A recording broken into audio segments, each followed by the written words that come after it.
Hi, my name is Reed Silverne. The name of the show is Fed Pride. The reason it's called Fed Pride is because I'm a federal worker and proud of it. Today I'm going to talk about the webcam behind me. The webcam behind me today is Las Vegas, as anybody who watches this show, and I'm sure there's 2 or 3 of you out there, knows there's a broadband internet connection that goes right into the blue screen behind me. I know it doesn't look blue now because what's on the computer is now behind me. And I'm trying to do some experiments. Eventually, I'd like to get some games going on there. That's occurring live as I'm on TV with little 3D graphics going on behind me. But right now, I've been experimenting with webcams. Easy to get webcams up, and I have a very good webcam site that goes from throughout the world. Well, it looks like Florida are out there, as you can see from the left side of the screen. This is a scene from Las Vegas, and this is the pool at the Hard Rock Cafe over there. Not that I'm pushing them or even have ever gone to that, but that is the webcam of the day that's behind me. And what does that have to do with my subject? Absolutely nothing. It does in the fact that I'm going to talk about greed and corruption, and what better place to talk about greed and corruption than to have a webcam of Las Vegas behind me. I'm going to talk about gamblers. I'm going to talk about people that stole a lot of money and lost a lot of money for a lot of people. And among those people they lost money for, you're looking at them. I'm going to talk about Enron. Now, I don't know how many people remember Enron. I've been talking about it during the 2 years since I got back to the States. I was in Europe for a while. And I'm talking about Enron mostly because I'm not an unbiased party this time. Usually I get up here and I talk about Republicans and Democrats and talk about the 3 branches of the federal government and executive branch, presidency, and the Congress, and so on and so forth.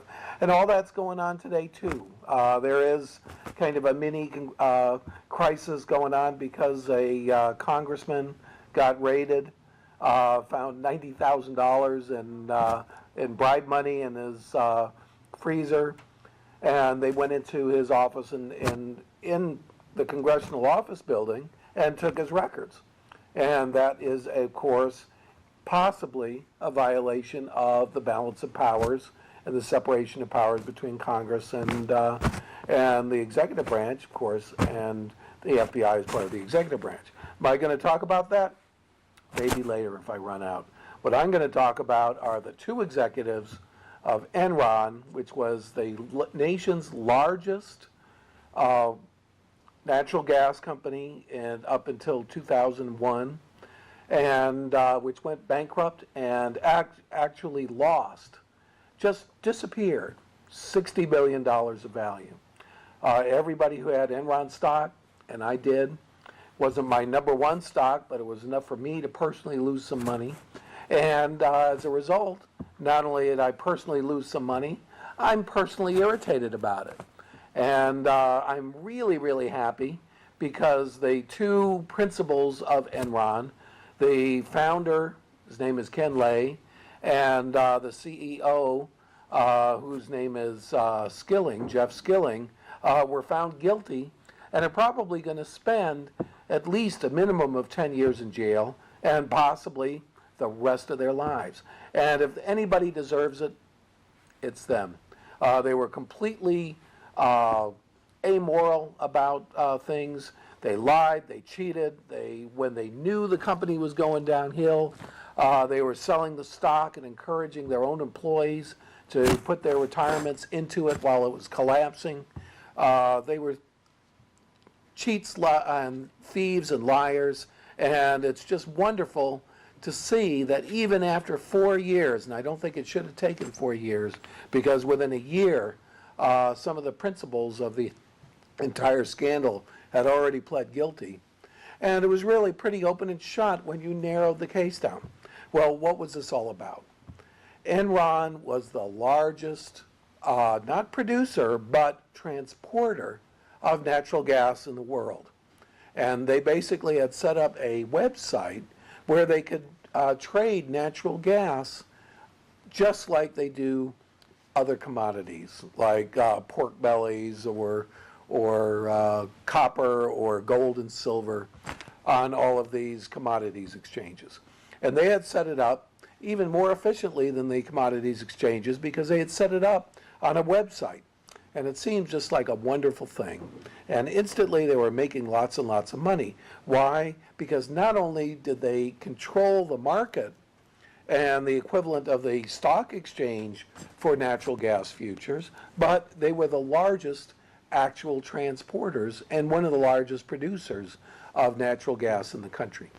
I became very, very aware that something was wrong when in California, in the springtime, not during the summer when everybody is using air conditioning, there were all of a sudden brownout after brownout.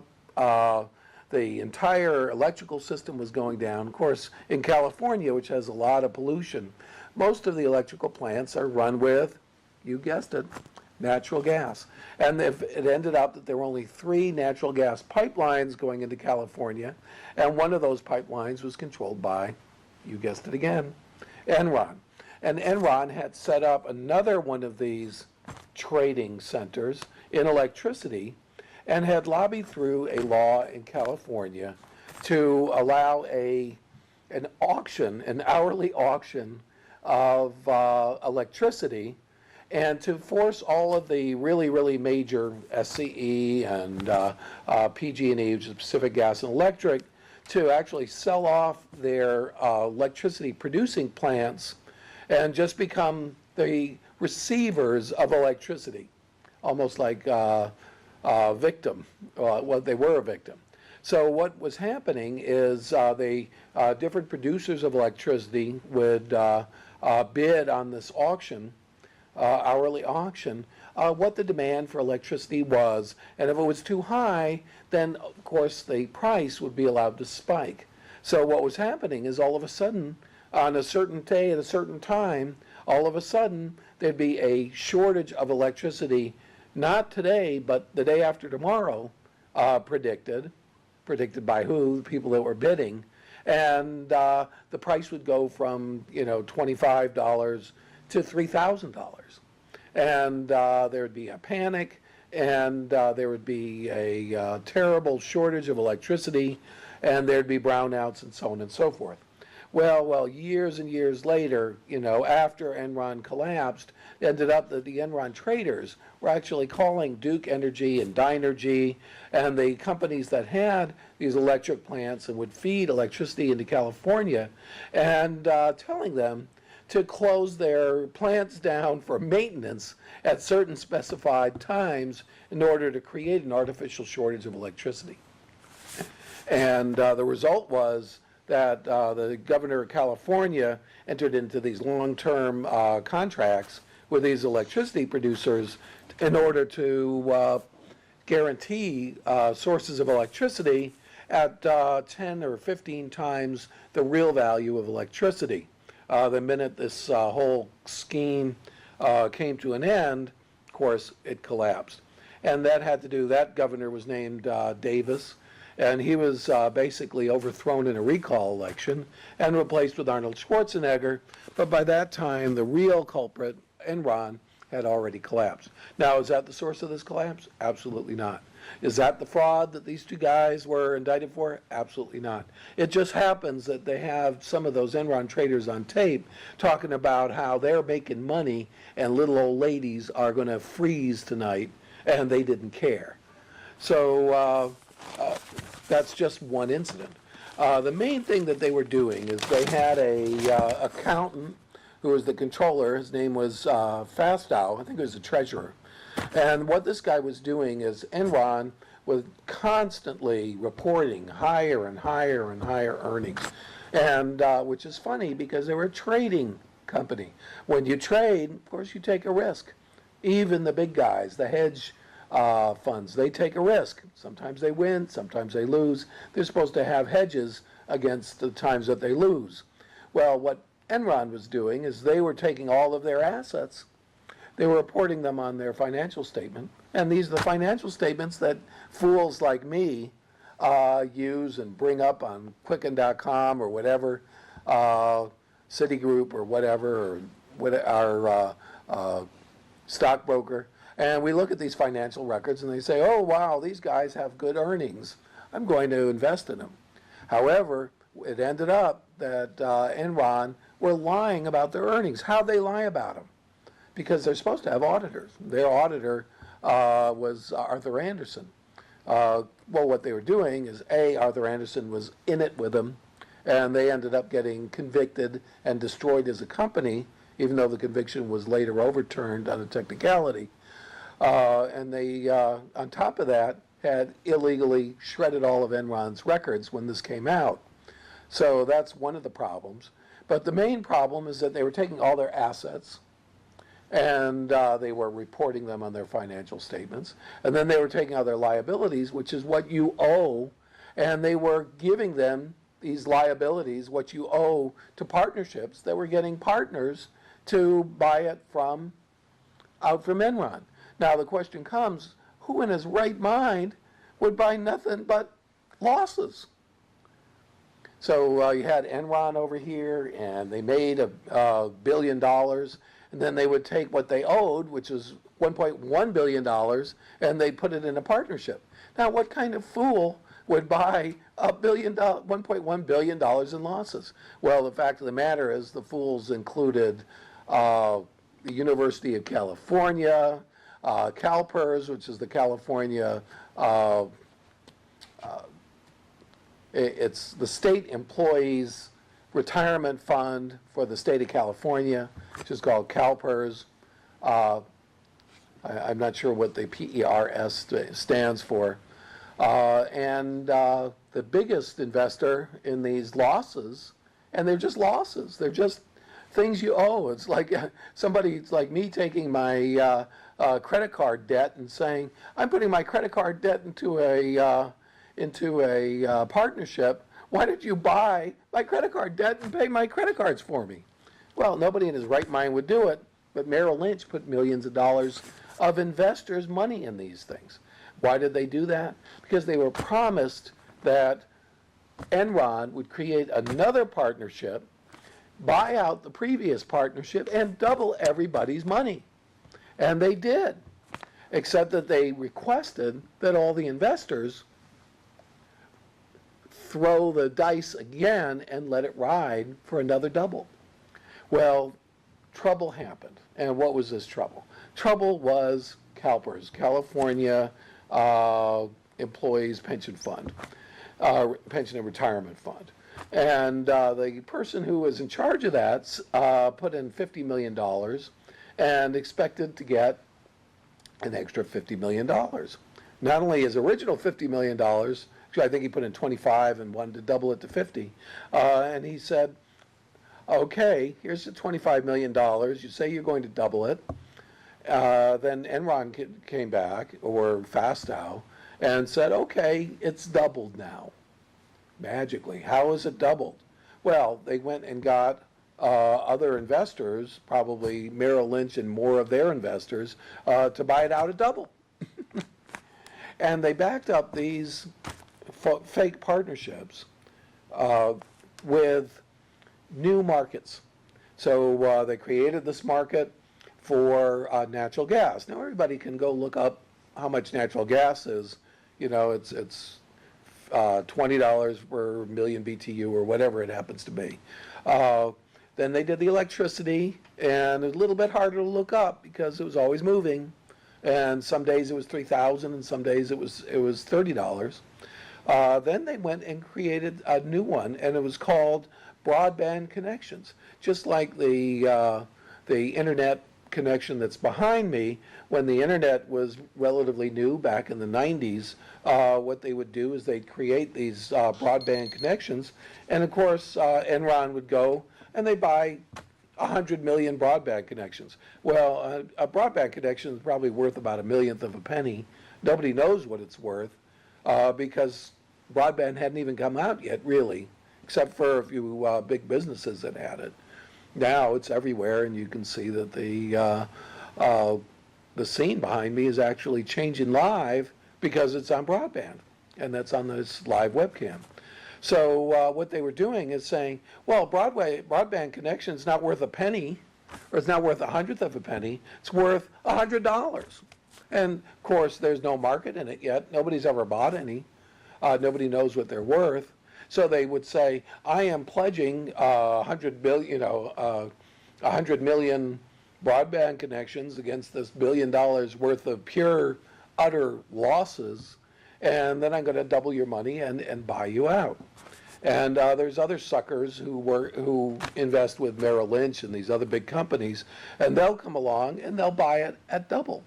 Well, what happened was one particular investor, the person who was in charge of that particular fund for CalPERS, the California Employees Retirement Fund, he came out there and said, look, I want my $50 million, and I want it in cash, and I want it tomorrow.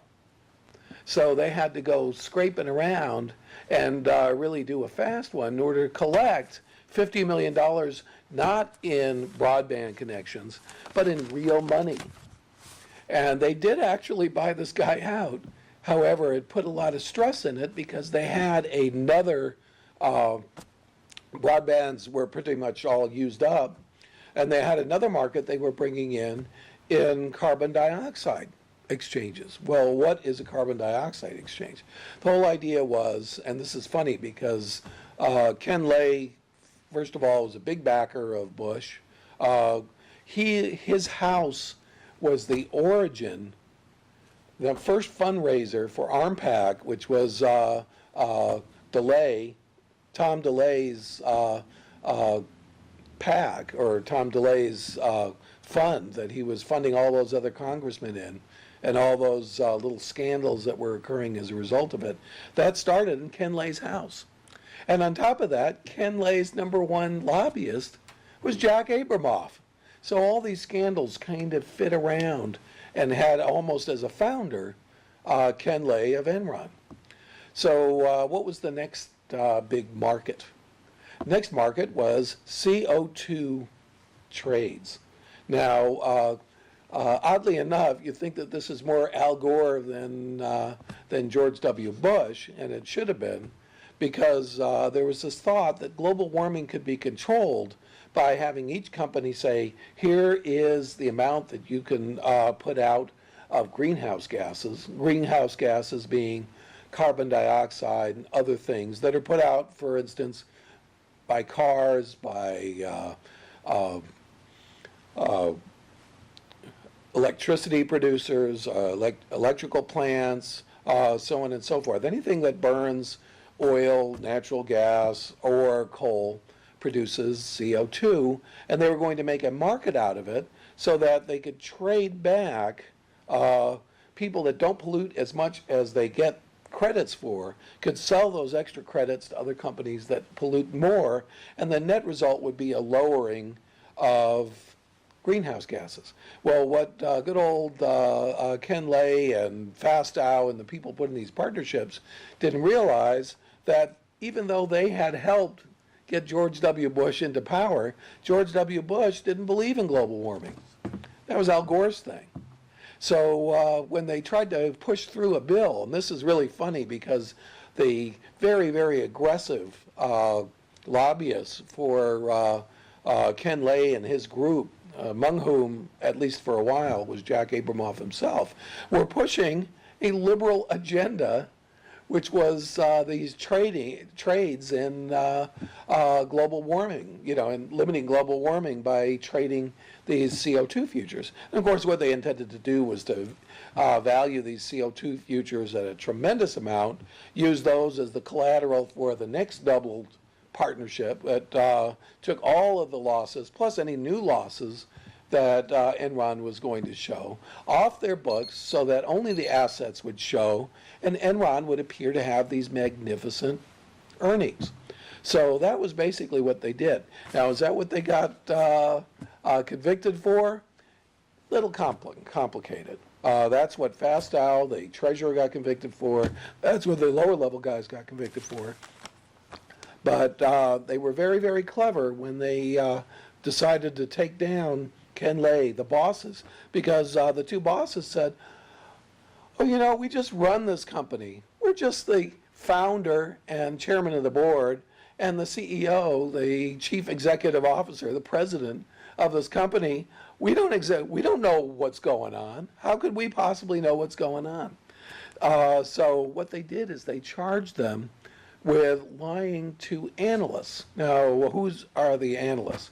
Well, anybody who invests money knows, but not everybody who watches the show is a big investor. But one of these days, during the day, turn on CNBC, and you'll see Maria Bartiromo and a whole bunch of other people, stockbrokers and things like that, and Kramer, and they're going to say, buy this stock, sell that stock, the interest rates are going up, you're going to lose money, put your money in bonds, put your money in stocks, and so on and so forth. Those are analysts, and they work for various stockbrokers. They get on TV a lot. Some of them actually work for the different financial networks. And, of course, the financial networks were very big and very powerful during that whole period.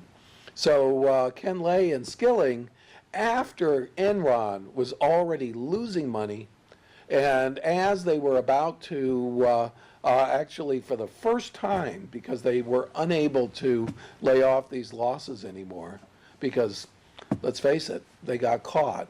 And after the FBI was already investigating their treasurer and all these other people, they were going out and they were getting on these conference calls with all these stock analysts and saying, oh boy, you know, the stock is just doing great. We're making a fortune. Buy Enron stock. And that's what sunk them. And then on top of that, there was Ken Lay particularly, he had margin calls that were coming up against him. What's a margin call? Margin call is when you borrow money to buy extra stock and then the stock goes down. Your stockbroker wants a difference. He does a margin call. You got to come up with that difference. Usually you have to sell all your rest of your stock to come up with that difference. But once you scrape that bottom of the barrel, there you are.